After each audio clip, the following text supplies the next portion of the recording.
Welcome guys to another Ask Zenler. Okay guys, welcome to this workshop. Now I want to just explain to you the difference between signing up and registering for your site.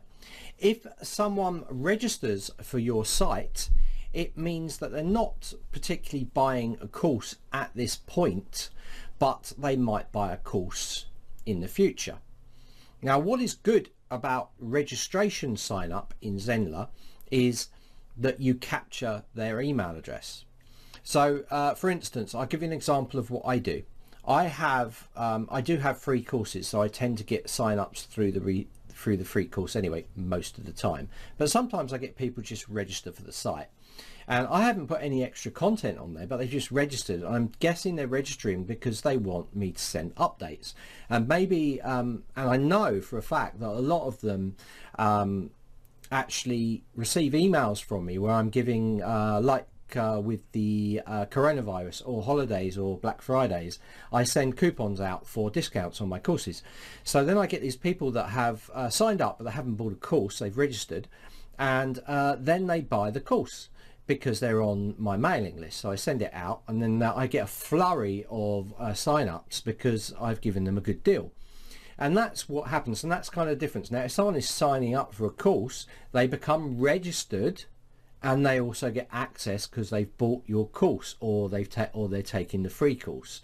So that is the difference. Now the other thing is, what content do they get? Because for instance, when you go to my site, that you can see here, I've got register for launch of courses. So I'm sending emails out whenever I bring out a new course. So people register and they're expecting an email when I bring a new course out. So that's why they do it. But also, if they do log in with their registration, I've set up a separate page that they can go to, and this page can contain extra content. So you might want to get people onto your mailing list so you can send them promotions, and then they buy through that. So it's just a way of funneling people through. So if I show you, if I log in, and you'll see at the moment I'm going to log in there. Welcome to Surf Dude's login area. So let's just log in. Now I'm logging in with my credentials, so it's going to take me to the admin because I'm administrator. But if I come back to this page, what you're going to see, this is a new home page. It says welcome member of Surf Dudes. So this is a completely separate page from that page you saw before I logged in. So if I show you the page as it exists without logging in, I'm just going to show you incognito. I know the pages are similar, but they are different. Let's go in here, and you're going to see in a second. There we go. Let's log out. Look at this, welcome member. See, welcome to Surf Dudes. So, and with a registration. But once they log in, then they see this new page here. And these are entirely different pages, and I'll quickly show you how they are achieved by logging in and showing you. So let me go to my admin, and let me show you my pages of my site in a second once it loads. So how to set these up? It's pretty simple to have these pages when registered users come in. All we need to do is go into site and into pages, and you just need to set yourself up with an alternative homepage. So I have my homepage down here. You can see home. Okay, and you can see that the new members page is here.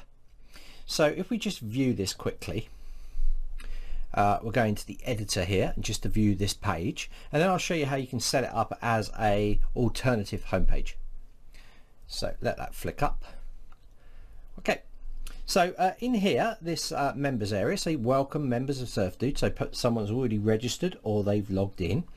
And you can see we've got this here, so I could put more content in this page. Now to set this up as a page, remember our home page that we have, which is down here, is pretty similar, but it's got a registration button and it says welcome to Surf Dudes. So they're similar, but you might want to change it quite a lot. You could also do another banner on the welcome saying, you know, get your free PDF if you sign up. When they sign up, they'll go to that new homepage and they'll have that PDF ready waiting for them. So how do we set that up? Well, if we go back to here and we go to home page, you're going to see that under the site tab, yes, go to home page, and you're going to see logged in users, and here you select that new page that you set up. Logged out users see the home page, and that is it. That is how you set it up. So that's the difference between someone registering to your site, someone actually buying a course, because when they buy a course they register and then they buy the course and it saves those details. So a lot of confusion why you've got register when someone's not buying something. So I use it as a way to send them to a different page, maybe to give them a bit more, and also to get them on my mail list. And that's what I want, because I want to be able to send mails out to them, contact them, say join my Facebook group, you know, they get to know you, and then they buy your course, or you send them a mail with a coupon out and then they buy your course that way. So it's all a way of channeling people into your sales and making sales from those. So it can be quite good to offer something for free. Like I said, I run ZBrush workshops. ZBrush is a modeling program, like 3D animation or 3D sculpting program. And what I do is because I do courses for beginners, absolute beginners, to advanced users. I wanted to do a basic course for free, where when those newbies or those beginners have taken the course, they'll be able to take more of my intermediate advanced courses, because I've done my beginner course specifically to get them ready for my main courses. So I've given that for free. It's about, I don't know, 5-6 hours long, maybe less, and it's given out for free, and I make a lot of sales because people always take that course and then they buy the bigger courses. So for me, that's how I have been successful in what I'm doing. So it's really good to have this other way of sending people to a different page when they log in, because they can see different content that people that are not registered, people that are just browsing your site and then pop off, they're not going to see that info. But if they know that there's more info behind and they haven't got to pay for it, then you can send them to that page, give them more information, maybe a few freebies, you know, an introduction video about yourself on that members page, and then they'll buy into you, and they'll also see how you're communicating, whether they like the way that you've got the course organized and those sort of things, and again they'll buy into it. Remember, the people don't know you, so you need to quite quickly get people to buy into you and give them confidence to know that what you're speaking about, you're a good instructor and you're competent at using that particular tool or whatever you're doing. So guys, that is the difference between the registration and the site sign up. Site sign up captures the registration as well, okay? And registration is just purely to go to have them get into your mail list.